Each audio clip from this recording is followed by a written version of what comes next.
Grüß euch miteinander. Ja, wir sind hier schon zu im Gespräch. Stammtisch geht direkt rein. Der legendäre Stammtisch von Mülli Hunziken, wo wir wieder zu Gast sein hier mit der Jungfrau-Zeitung. Stammtisch mit dem Matthias Mast. Das wöchentliche Beizengespräch wird euch präsentiert von Rugenbräu, das Bier aus dem Berner Oberland. Und ich sage jetzt Gast sein, ich bin auch Gast, und darum gebe ich jetzt das Wort dem Gastgeber, dem Gregor Stuber, Chef von Mülli Hunziken. Willst du die anderen Gäste vorstellen?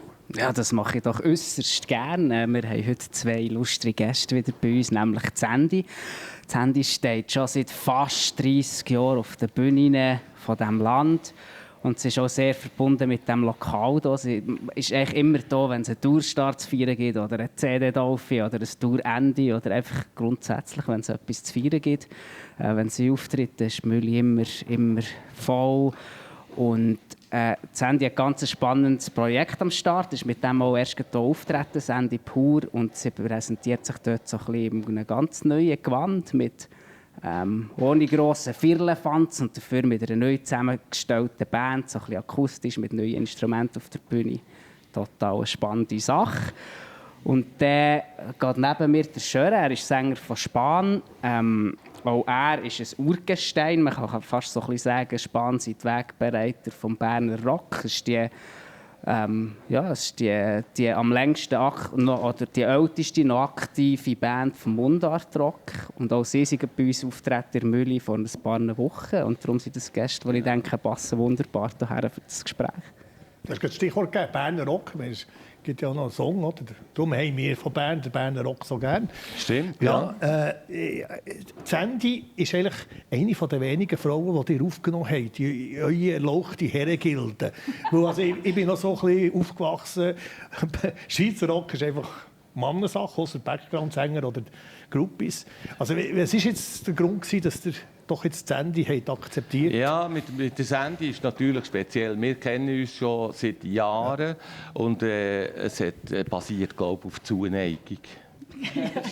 Ja, das ist schon wichtig, gell? Und dann ist die Frage aufgekommen, ich habe ihr angerufen und gesagt, könntest du dir vorstellen, bei uns einzusteigen als Gast mal für ein paar Songs?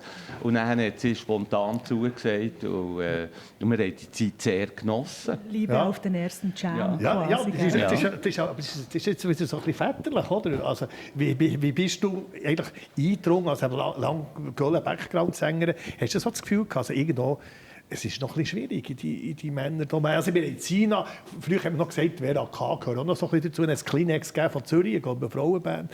Aber sonst... Ja, die gibt es noch, die Vera gibt es noch im Fall. Ja, aber damals hat man quasi nur die Vera wahrgenommen. Nein, aber sie ist ja nicht. Nein, das ist so. Nein, das ist so in diesem Punk-Umfeld. Das war damals, ganz wilde früher. Und heute ist sie so wie tolle Musikerin. Also, es gibt ja viele Frauen, aber im Mundart halt nicht. Oder? Es gibt ja sonst schon viele Frauen, die Musik machen und erfolgreich Musik machen. Einfach Mundart scheint so ein bisschen die Männerdomäne zu sein. Eben, Zina hat eigentlich, also Natascha, Zina war die erste, die eigentlich so ein bisschen... Also, du hast das Gefühl, es noch ein bisschen mehr verleiden? Unbedingt, ja. Also ich finde auch, es ist so ein bisschen im gesamten Musikbusiness, also nicht nur die Frontfrauen, es gibt auch viel zu wenig, zum Beispiel Lichttechnikerinnen oder Techniker hinter einem Mischpult. Da lobe ich mein Team, gell? Als Kamerafrauen, leider sehen wir sie nicht. Es geht also. Wir haben zum Beispiel als Backliner viele Frauen gehabt, die unsere Amps umgedreht haben und uns Zeug aufgestellt haben. Oder sogar das Rebi, das Lastwagen gefahren ist. Es gibt also schon Frauen, die in diesem Gebiet tätig sind. Es gibt definitiv, aber ich denke einfach, wenn du selbst bei grossen Touren, wo sie wirklich mit Trucks kommen und 70 Leute, dann hast du normalerweise 68 Männer. Ist einfach so. Ja. Aber es ist schon mehr geworden. Sicher. So in den letzten Jahren siehst du viel mehr. Ja. Einerseits das und andererseits muss ich ehrlich zugeben, ich sehe sie natürlich schon lieber auf der Bühne, die Frauen, wenn sie singen. Als hinter einem Flying Case. Ja, okay. Ja. Also, das ist ein Thema, also, wo man kann sagen kann, wir arbeiten dran. Du bist jetzt auch wieder voll, jetzt schon gehört, Bauer, oder? Also das heisst, es jetzt nur noch die auf der Bühne, keine anderen Kompos mehr. Nein, es ist sogar ein Bandmitglied mehr als auf der letzten Tour. Aber sie dürfen weniger spielen. Also Nein, das auch nicht. Dein Solo. Nein, aber es ist einfach so ein bisschen runtergekommen. Mit Kontrabass, mit nur, in Anführungszeichen, akustischen Gitarren, mit Banjo und einfach viel mehr Platz für die Stimme, viel mehr Platz für eigentlich die Geschichte des Songs. Und nicht mehr so viel. Ich meine, wenn ich denke an meine erste Tournee, wo wir mit D-Drum und 8 Spuren Minidisc, die noch hören und weiss der Teufel, was alles ist gekommen. Und 2 Gitarristen mit elektrischen Gitarren. Ja, wirklich, oder? Und noch Background-Sängerinnen. So. Ich habe nicht mehr so Bock auf das.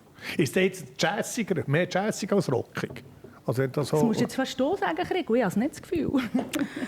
Jazzig hätte ich jetzt nicht gesagt. Es hat so ein bisschen, wahrscheinlich mehr so ein bisschen intimere, nähere Momente drin. Und ich habe auch sehr geschätztes Publikum lässt in diesen Moment wirklich zu. Es war mucksmüsli still, das ist nicht selbstverständlich. Aber es hat auch schnellere Parts, es ist nicht alles, man kann auch tanzen. Und, ja. Mir denkt fast, es ist noch breiter geworden, es ist noch facettenreicher. Es ist nicht Jazz, man kann auch tanzen. Weißt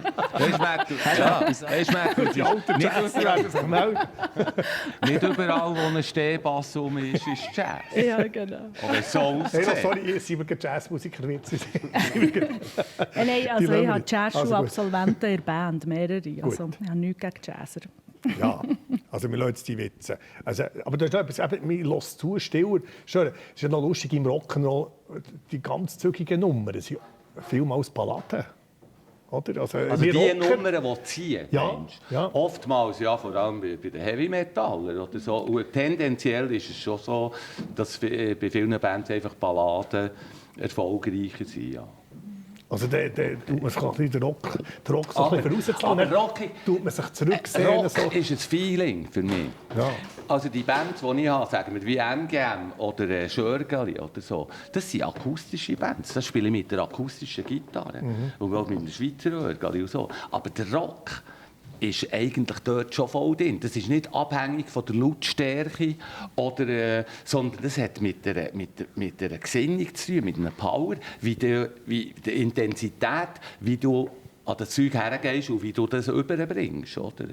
Hat nicht unbedingt mit der Instrumentierung oder mit der Lautstärke zu tun, Rock. Aber gibt es das Rock-Feeling denn heute mit den Jungen? Also, also wenn wir das nicht hätten, wären wir nicht hier. Ja, schön, dass du uns noch zu den Jungen zählst. Das ist super, merci. Nein, aber das Rock, also wie kannst du das am besten sagen, was ist der Rock? Also das Rock-Publikum. Wenn ich meine Söhne frage, das ist irgendwie, das kann ich gar nicht, ich weiß gar nicht, was das ist. Was das ist Hip-Hop, Rap, Zeug.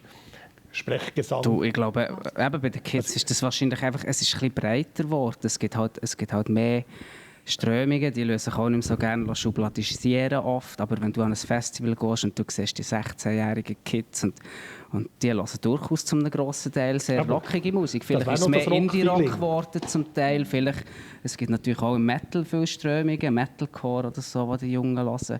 Und dann gibt es aber auch noch, wirklich, ich kenne viele Junge, die hören noch so wirklich Classic Rock aus den 70er, 80er oder können zumindest all die Songs. Ich meine, jedes 16-jährige Kind könnte auch Laune sehen. Das heisst ja, dass die Songs, die haben etwas Zeitloses, auch die von früher. Also das Rock-Feeling gibt es noch. Das hat jetzt Rock-Feeling, oder? Das zieht sich durch. Schön. Was hat sich da geändert? Also, du hast mal gesagt, dass ich in der besten Zeit aufgewachsen, oder? 70er Jahre, wo alles erlaubt war. Ja, das ist klar. Wir haben das Glück gehabt, dass wir in dieser Zeit aufwachsen durften. In den 70er Jahren, wo einfach alles auf der grünen Wiese ist losgegangen, niemand hat genau gewusst, wo es hergeht und so. Wir hatten die gleichen Helden gehabt, die gleichen Bands gehört wie das Publikum, wir haben die gleichen Drogen genommen. Und wir waren eigentlich gleich gewesen. Es hat nicht, und das hat sich dann so entwickelt. Und ich bin natürlich sehr froh, dass wir in dieser Generation sind, die das erleben dürfen. Weil das ist einzigartig, das wird es nie mehr geben. Und das Beste daran ist, dass wir immer noch das gleiche innere Feuer haben.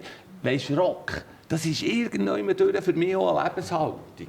Das ist nicht nur eine Darbietung, sondern das ist eine Weltanschauung. Wir rocken das Leben und das Leben rockt uns und das ist geil. Reden wir über das Leben, das euch gerockt hat. Also, Brüche. Also zum Feeling gehören, also zum Rock-Feeling gehören auch Brüche. Also, bei denen habe ich gelesen... Ich glaube, Brüche gehören echt zum Leben, nicht?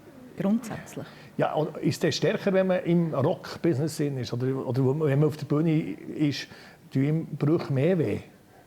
Ich glaube, sie tun nicht mehr weh. Was mir eine Zeit lang recht hat gebraucht, ist, du musst ja dann gleich... Oder ich habe immer das Gefühl gehabt, du musst ja dann so tun, als wäre nichts. Und das ist natürlich... Show must go on. Ja, und das kann unter Umständen recht anstrengend sein. Also wenn es dir wirklich richtig verschissen geht und dann gehst du auf die Bühne und bist zu Ende. Und wie ist das? Immer gut. Aber ist das wie der Schalter, kannst du umschalten? Ja. Aber ich bin nicht stolz. On, ja. Puff. Ja. Aber ich bin nicht stolz darauf und ich habe gemerkt, dass das etwas ist, was mir extrem nicht gut getan. Also weil es mir auch wirklich über eine längere Zeit einfach nicht gut gegangen und ich die ganze Zeit gearbeitet habe. Also du hast schon gearbeitet? Also gearbeitet als Künstlerin, so meine ich. Ja. Und ich sehe das manchmal auch ein bisschen als Arbeiten. Ja, eben. Du hast doch jetzt so gesagt. Ja. Was machst du so? Am Abend machst du Musik, was machst du den Tag? Ja, genau. Und ich habe wirklich gemerkt, dass ich wieder Zugang zu meinen Gefühlen verloren habe, weil ich mir so begewandt war, einfach nichts zu spüren, weil es keinen Platz hat und keinen Raum hat. Hat das fast mehr geschadet, wenn du im Rampenlicht bist gestanden? Also hast du nicht auftanken. Der Applaus vom Publikum. Nein, es hat ja dann noch mehr gesogen. Von Energie, die du gar nicht hast. Ja. Musik hat ja etwas Magisches in sich. Und wir Musiker, die auf der Bühne stehen, dürfen das erfahren und das Publikum weiss das nicht. Es gibt dort eine gewisse Magie. Auch wenn du gezeichnet bist vom Leben oder so, irgendwann denkst du nicht mehr an das, weil du Teil von dieser Musik bist, von diesen Schwingungen. Und das ist das Schöne am Musikmachen auch. Du bist dann in dem und machst dir nicht Gedanken über das, was dich krank gemacht hat oder was dir nicht gut gegangen ist, sondern du bist dann irgendwie in diesem Flow von Musik machen.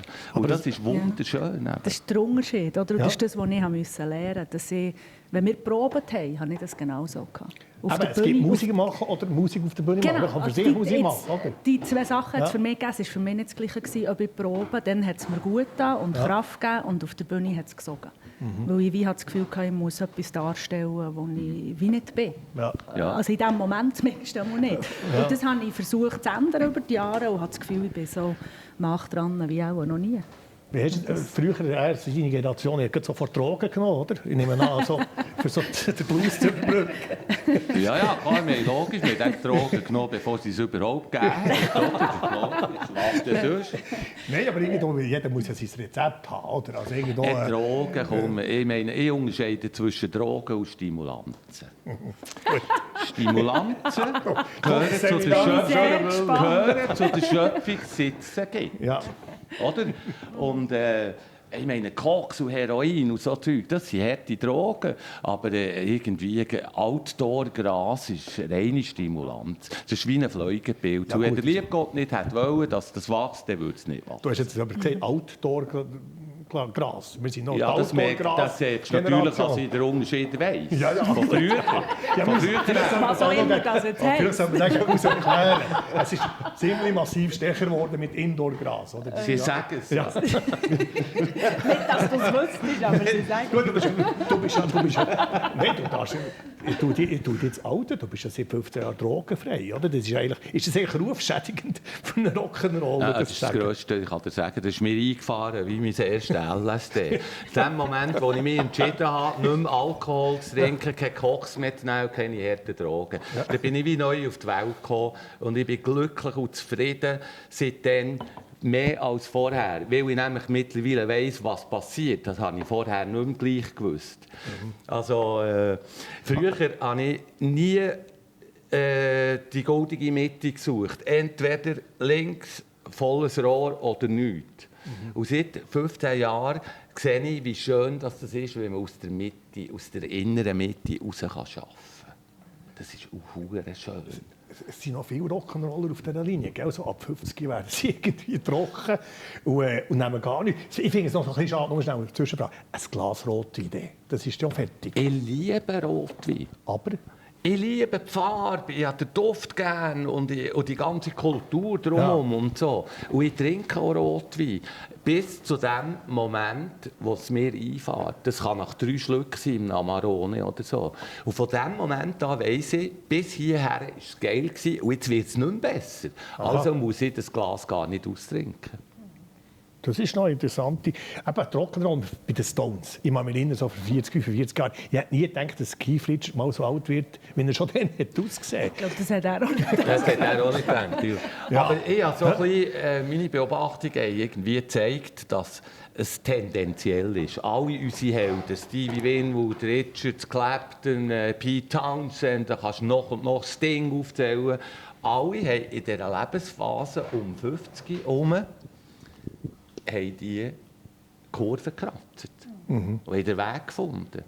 Und die sind noch da und leistungsfähig. Ich glaube, das und die muss anderen, wie ein Willi, der will, ist eben nicht mehr da. Genau, oder? Also es ist ein bisschen tendenziell, da muss man nicht, es ist schön, dass es ihm gelungen ist, aber man muss sich nichts einbilden drauf. Es hat, auch das Leben hat uns dorthin geführt. Ja. Aber die total Bruch mit den Drogen, ist es eines Tages war es soweit? Oder hat es vorher einen totalen Abschussbruch? Meine Frau hat natürlich eine maßgebende Rolle gespielt. Ich bin aus einer Krisenzeit rausgekommen und wirklich am Boden zerstört. Oder? Und dann habe ich meine Frau lernen kennen an der Expo 202. Und meine Frau, die nimmt keine Drogen, die trinkt keinen Alkohol, die isst kein Fleisch und nichts. Und ist aber ein ganz aufgeschlossener Mensch. Er hat auch nicht Probleme mit Menschen wie mir. Oder? Ja. Das spricht extrem für sie. Und dann habe ich gemerkt, alleine trinken ist eine öde Angelegenheit.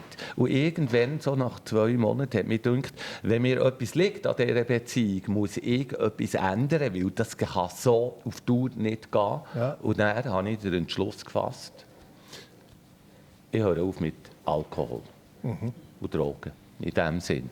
Und das Gute, ohne Rückfall durchgezogen. Ohne Rückfall. Und das Gute ist eigentlich das, dass sie hat mir nie droht oder irgendwie der Auftraggeber gesagt, wenn du nicht, dann. Sondern sie hat mir die Möglichkeit gegeben, das selber für mich zu entscheiden. Ich habe das in dieser Zeit auch mit meinem Therapeut besprochen, der hat das so grossartig gefunden. Ich glaube, das ist aber auch der einzige Weg, was funktioniert. Ja. Nicht, oder? Mach's wenn du das jemand aufzwingt, der hat wahrscheinlich auch einen Rückfall gehabt. Das ist wie mit Musik machen. Ja. Weißt, wir machen es schon auch für die Leute, aber eigentlich hat es mit Berufung zu tun. Wir machen es für uns, weil wir den Drang haben, das Rockfeeling, mach es für dich. Und das Rockfeeling hast du beibehalten. Das hat fast mehr als dann, weil ich heute mehr weiss, was es ist. Wie ist es eigentlich? Ist es eine Tendenz? Du hast ja viel mehr Musiker hier in Mülli oder auch vorher. Ist es eine Tendenz, dass das Drogen, das Berauschende vom Rock'n'Roll oder von den Auftreten, das ist nur noch Klischee? Ist es Geschichte? Geschichte wahrscheinlich nicht geht, aber ich hätte schon gesagt, dass es sich ein bisschen verändert hat. Also es hat sicher die Zeit gegeben, wo halt, wie als Musiker das ein bisschen dazugehört. Im Moment ist es, glaube ich, schon ein bisschen anders. Also so all die Backstage-Orgien, die man davon erzählt, von früher, ich glaube, das ist nicht mehr wirklich die Realität. Oder wenn, das ist noch so Einzelfälle. Aber das hat sich, glaube ich, schon ein bisschen verändert. Und gerade darum lasse ich halt dem Schören so gerne zu. Oder? Ich meine, was er hier erzählt. Er hat das erste Mal hier gespielt. Das ist Lebensgeschichte. Oh, er hat das erste Mal hier gespielt 1980. Das ist 40 Jahre her. Oder? Und du hast die ganze Zeitachse, von wie das so gegangen ist, mit dem Publikum, mit den Bands, mit der Schweizer Musik, hast du eigentlich wirklich so ein bisschen an vorderster Front miterlebt. Ich finde das echt spannend. Du hast die Schweizer Rockgeschichte mitgeschrieben, oder? Also da schauen wir noch ein bisschen in die Zukunft. Wie geht sie weiter? Eben jetzt mit euch persönlich, oder allgemein die Musik, das Rockfeeling, die Rockmusikgeschichte. Wo jetzt in einer schweren Phase ist, ohne Publikum, mit weniger Publikum. Also bei dir, Sandy. Ja, also konkret auf das Pur bezogen, haben wir jetzt mal alles auf nächstes Jahr geschoben. Weil es im Moment einfach nicht so Sinn macht. Ja. Weil halt viele Clubs haben schon von sich aus geschoben, weil sie irgendwie die Bestimmungen nicht einhalten können. Andere haben die Besucherzahlen so beschränkt, dass ich musste sagen, so rentiert es für uns einfach nicht zu kommen. Ja. Und darum haben wir es um ein Jahr geschoben und gehen jetzt dafür im Frühling noch ins Studio und dann noch ein paar von diesen Songs in diesem neuen Kleid auf, ein paar neue, und legen dann einfach nächsten Herbst los. Ja. Ja, bei dir. Das ist übrigens das, was man gehört, ist der Hund. Ja. Der kleine Chihuahua. Das Publikum heute. Ja, jetzt habt ihr still. Gut. Also okay, ich mache seit 45 Jahren oder länger mache ich Musik. Du bist nie verleidet, oder? Das ist auch noch wichtig. Ja genau, das ist eigentlich der Grund, warum wir das immer noch machen. Ich bin einfach der Meinung, wenn das innere Feuer und das Interesse für das und die Faszination an diesen Klangbildern und diesen Sphären und so, wenn die vorhanden ist, gibt es keinen Grund aufzuhören. Und solange es Gesundheit zulässt und solange ich selber das Gefühl habe, ich bin fähig, eine gute Leistung zu bringen, solange werde ich das machen. Und es ist nach wie vor etwas vom Schönsten, was es gibt überhaupt, mit netten Menschen. Ich hole jetzt den Hund auf die Bühne. Das lenkt mich ab und alle ab. Oder? Dann sieht das Publikum, was da eigentlich... Ah, gut. Da ist auch der Schuh. Also ich setze noch mal an zum Statement. Ja. Du musst ihm helfen. Statement anfangen. Aber du weißt schon, dass die Sendung heisst nicht tierisch. Oder? Ja, so, gut, also. Okay. Dein Statement, weiter. Okay. Solange das innere Feuer noch da ist. Und ich bin wirklich der Meinung, ich weiss, ich habe das schon 1000-mal erzählt, aber das ist einfach für mich wichtig. Ja. Die Quelle von all unserem Arbeiten ist die Freude. Und wenn du die hast, kannst du es mit gutem Gewissen machen. Aber wenn man davon lebt... Ich bin Rentner. Ich bin Rentner. Das ist noch ein bisschen AV, Pensionskasse, aber eben... Ja, klein, weißt du wie? Die AV, wo ich sein. Du musst ja nicht spielen, ne? Für einen Schweizer Rockmusiker ist es viel. Das ist ja prächtig. Ja, aber eben, ich sage jetzt ein bisschen, also schwere Zeit, also man muss, Freude ist das eine, aber man muss auch können, davon leben. Und ich habe immer nebenbei noch gearbeitet, und zwar immer auch während der Göllenzeit. Jetzt hast du eben gleich nebenbei noch gearbeitet. Büro, ja, du hast im Büro einen Bürojob gehabt. Genau, immer. Und zwar genau aus dem Grund, den der Schöre gesagt hat. Ich habe mir immer gesagt, ich lasse mir nie die Freude der Musik nehmen, durch das, dass ich etwas machen muss, das ich gar nicht will, weil ich Kohle brauche. Für das ist mir die Musik zu wichtig. Ja.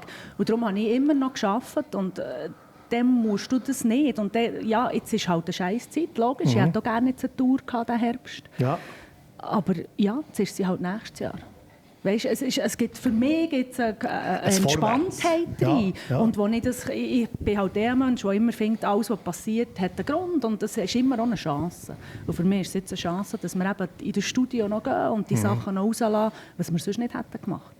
Fröhliches Statement, aber es ist schon, wir haben ein paar Mal hingelegt, gell? Es ist eine ewige Zeit für es ist nicht einfach. Also bei uns jetzt eben, wir sind jetzt bei über 70 Konzerten, die wir abgesagt oder verschoben.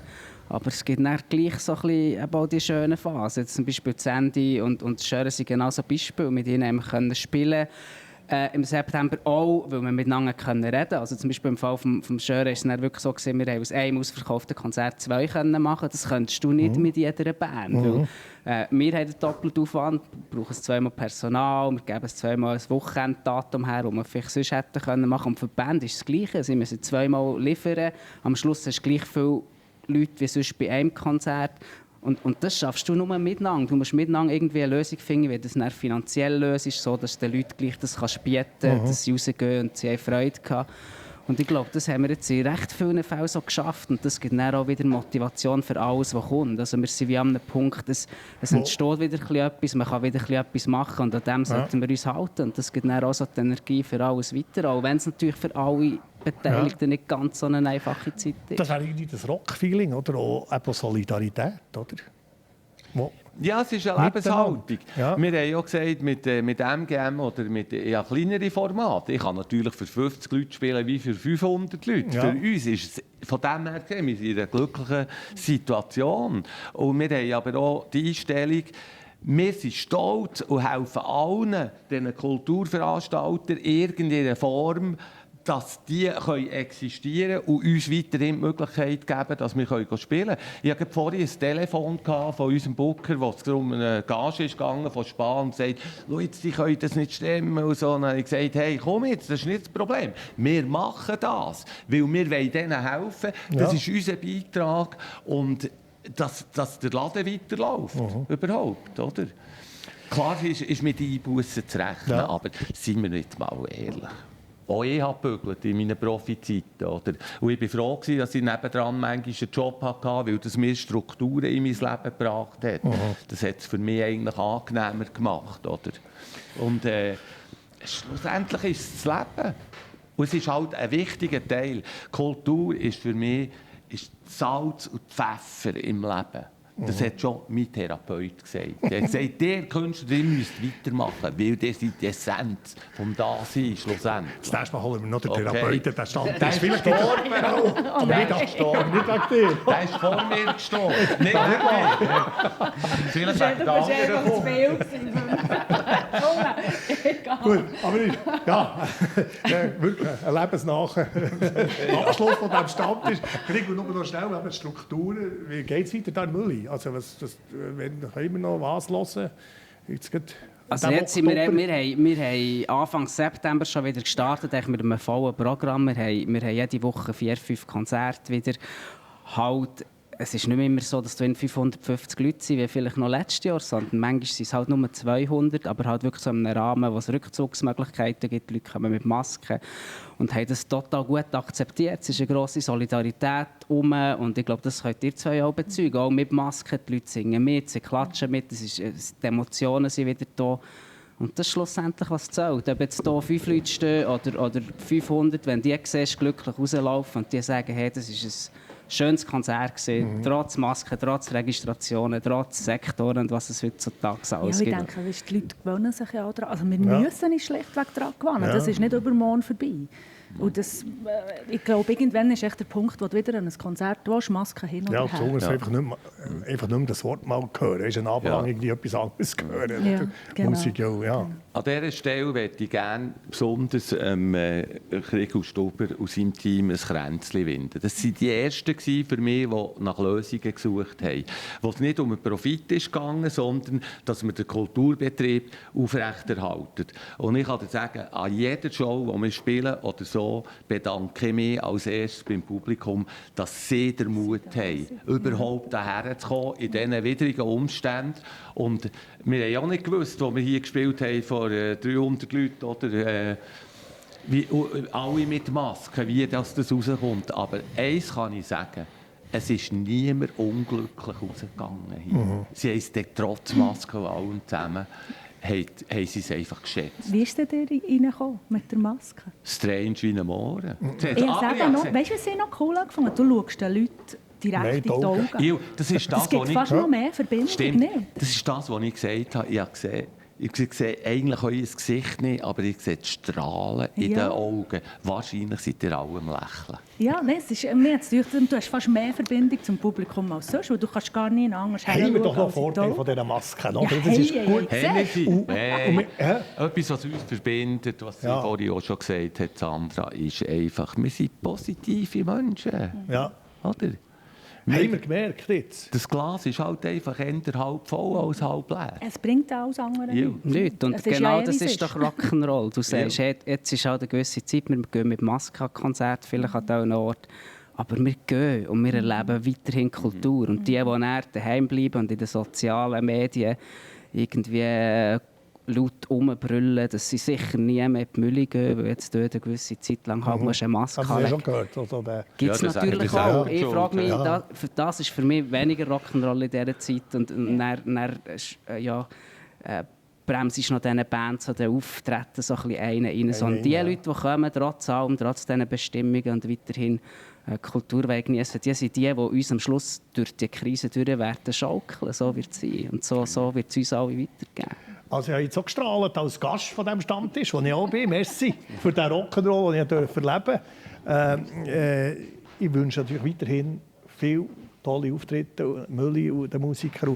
Ich sage es quasi so, eine von diesen Kameras sind die natürlich. Geht ein Konzert, geht und die Maske vergessen. Nehmt doch eine coole Maske vorne, irgendwie, weiss nicht, ein Figürchen oder Schöre Müller drauf, von singt der Lauensee oder Zähne. Ich würde jetzt eher Sandy drauf. Ja, also, merci Gregor, merci Schöre, Sandy und merci euch. Und geht, keep on rockin', würde der Rock'n'Roller Schöre Müller sagen. Merci fürs Zuschauen. Bis zum nächsten Mal. Stammtisch mit Matthias Mast. Das wöchentliche Beizengespräch ist euch präsentiert worden von Rugenbräu, das Bier aus dem Berner Oberland.